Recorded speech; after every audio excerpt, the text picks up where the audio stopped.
अंदर सा भाव प्रकट किया कि आखिर भगवान दशरथ जी के बुलाने पे नहीं आए लेकिन कौशल्या जी के बुलाने पे आ गए। उसका कारण है क्योंकि महाराज दशरथ हैं ज्ञान और माता कौशल्या है भक्ति। यदि कोई व्यक्ति भगवान को अपने ज्ञान के बल पर चाहे कि हम ज्ञान से भगवान को जीत लें, भगवान को बुला लें, भगवान को पा जाएं, तो केवल ज्ञान के बल पर कोई भगवान को नहीं पा सकता है। लेकिन यदि भक्ति है, हृदय में प्रेम है, तो बोले भक्ति और प्रेम को देख करके तो भगवान तुरंत अपने आप खिंचे चले आते। इसीलिए कौशल्या जी ने आवाज लगाई तो भगवान आ गए, क्योंकि कौशल्या मैया प्रेम है, भक्ति है। बोलिए राधा कृष्ण भगवान की जय। तो भगवान की भक्ति की बड़ी महिमा, कथा की बड़ी महिमा है। जो कोई व्यक्ति भगवान की कथा के संग को पा लेता है तो देखो, प्रथम भगति संतन कर संगा और दूसरी रति मम कथा प्रसंगा। भगवान कहते हैं पहली चीज है अच्छी संगत और दूसरी चीज है बोले भगवान की कथा में प्रेम हो जाना। यदि भगवान की कथा में प्रेम है तो भैया ये मानो कि भगवान अब हमें अपनाना चाहते हैं। इसीलिए भगवान अपने से जोड़ने के लिए ही हमको कथा सुना रहे हैं। अब बात आई थी जो हमने आपसे कही कि भगवान की कथा को जो सुनता है या भगवान की कथा का जो अनुरागी प्रेमी बन जाए, उस व्यक्ति को भगवान कहां से कहां नहीं पहुंचा देते। तो इसी बात को लेकर के एक घटना सुनाई। एक बार की बात है, महर्षि वेद व्यास जी महाराज जो भगवान के ही अवतार हैं, ऐसे वेद व्यास भगवान जिन्होंने 18 पुराणों की रचना करी, 4 वेदों का निरूपण किया, शास्त्रों का निरूपण किया, सांगोपांग शास्त्र वेद आदि सभी का अध्ययन करने के लिए उन्होंने अपने शिष्यों को अलग अलग विभाग सौंपे। ऐसे श्री वेद व्यास जी महाराज एक बार बड़ी चिंता में डूबे। अपने आश्रम में बैठे व्यास जी बड़े दुखी दिखाई पड़ गए। उसी समय पर श्री नारद जी महाराज वहां पहुंचे। नारद जी महाराज वहां गए तो नारद जी ने पूछा कि व्यास जी आप तो साक्षात भगवान के ही अंश अवतार हैं और भगवान के अवतार होकर के भी आप चिंता में, ये तो बड़े आश्चर्य की बात है, कारण क्या है बताइए। तब उन्होंने कहा कि देखो नारद जी, कारण ये है कि हमने इतने शास्त्र लिखे, इतने पुराण लिखे, हमने इतनी बातें वेद शास्त्रों में बताई और सबको ये समझाया कि भैया पाप कर्म करने का क्या फल मिलेगा, पुण्य करने का क्या फल मिलेगा। यदि कोई व्यक्ति पाप करेगा तो किस प्रकार के नरक में जाना पड़ेगा और यदि पुण्य सत्कर्म करेगा तो उसे कैसे कैसे अच्छे स्थान प्राप्त होंगे। हमने सब कुछ लिखा, लेकिन इस संसार की दशा तो देखो, फिर भी कोई व्यक्ति बोले ना तो पाप कर्म से बचता है ना अधर्म से बचता है, अपने स्वार्थ के लिए वो पाप में भी लग जाता है, अधर्म में भी लग जाता है। इसीलिए हम इस बात से चिंतित हैं कि हमने जितनी मेहनत की, जितना परिश्रम किया, वो सबका सब व्यर्थ हो गया। अब ये बात सुनी तो नारद जी महाराज कहने लगे महाराज, बोले ऐसी बात नहीं है, आपने जो कुछ भी लिखा वेदों में, शास्त्रों में जो कुछ भी लिखा वो सब सत्य है, लेकिन कारण ये है कि भगवान की भक्ति और भगवान की कथा के अलावा आपने वेद शास्त्र में सब कुछ लिखा।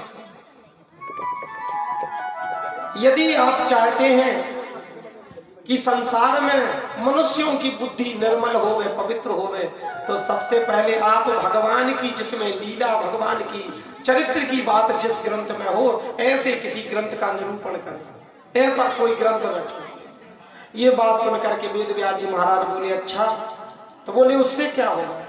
बोले भगवान की कथा और उनके चरित्रों को सुनने से बुद्धि पवित्र होगी, निर्मल होगी, तो अपने आप आदमी पाप कर्म से दूर हो जाएगा।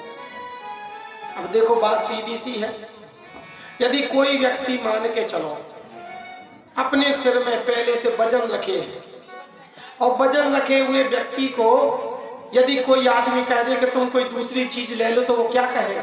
कोई दूसरी वस्तु यदि लेने को कहेगा कि ये वस्तु ले लो, तो वो क्या कहेगा कि अरे भैया तुम देख नहीं रहे, हमारे पास पहले से ही कितना वजन है।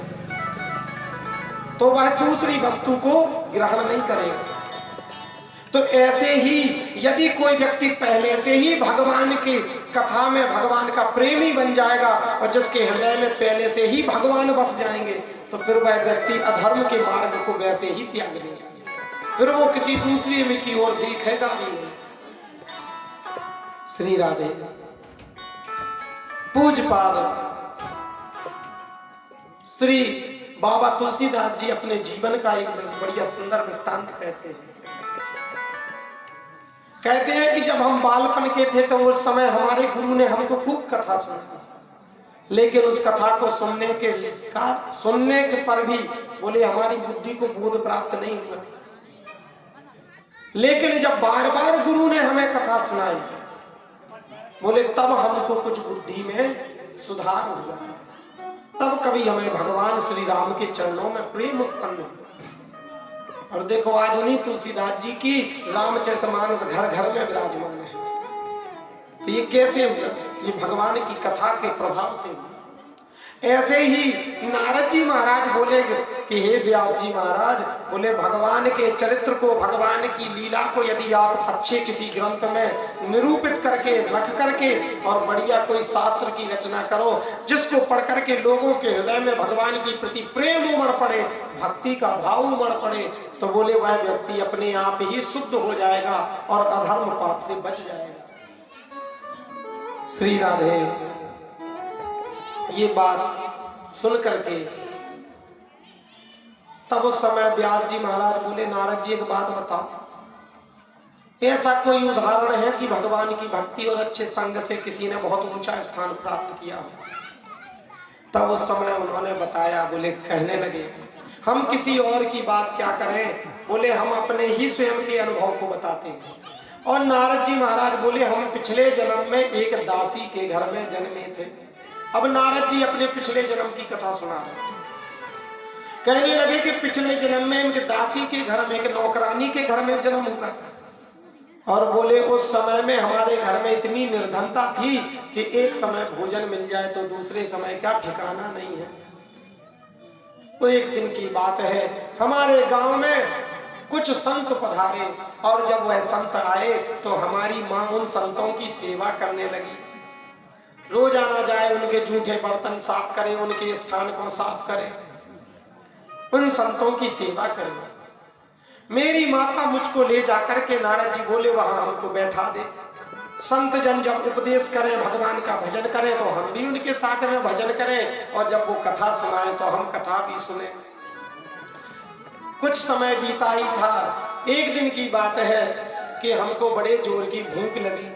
नारद जी बोले हमको जब भूख लगी तो मन में सोचा कि चलो चल करके कहीं भोजन के लिए कुछ देखें। तो क्या देखा नारद जी ने कि बोले संतों की जो जूठन पड़ी हुई पत्तल में थी, बोले उसी को उठा करके नारद जी बोले हमने खा ली।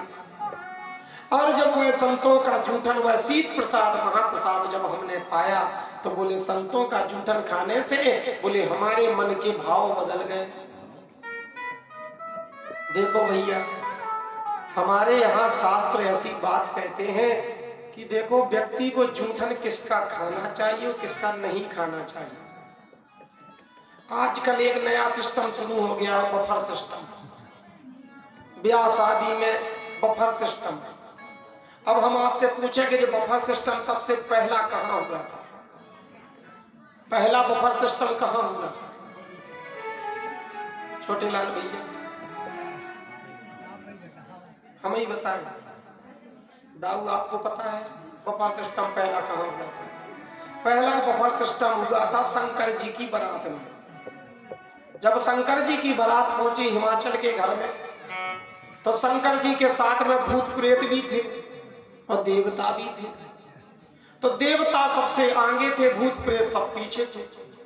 और जब ये सब हिमाचल राज के घर में पहुंचे तो हिमाचल राज ने सबका स्वागत किया। देवताओं को बढ़िया पंगत में बैठाया, बढ़िया प्रेम से साफ सफाई शुद्धता पवित्रता से भोजन कराया। अब पता चला जब भूत प्रेत पहुंचे तो फिर बाबा तुलसी ने ही लिखा है तो रामचरितमानस है, को मुखहीन विपुल मुख काहू। बोले किसी का एक मुंह है और किसी का एक मुंह नहीं है, और पता चला किसी के बहुत सारे मुंह हैं। तो भैया जैसे बारात में उनने कही चलो पत्ता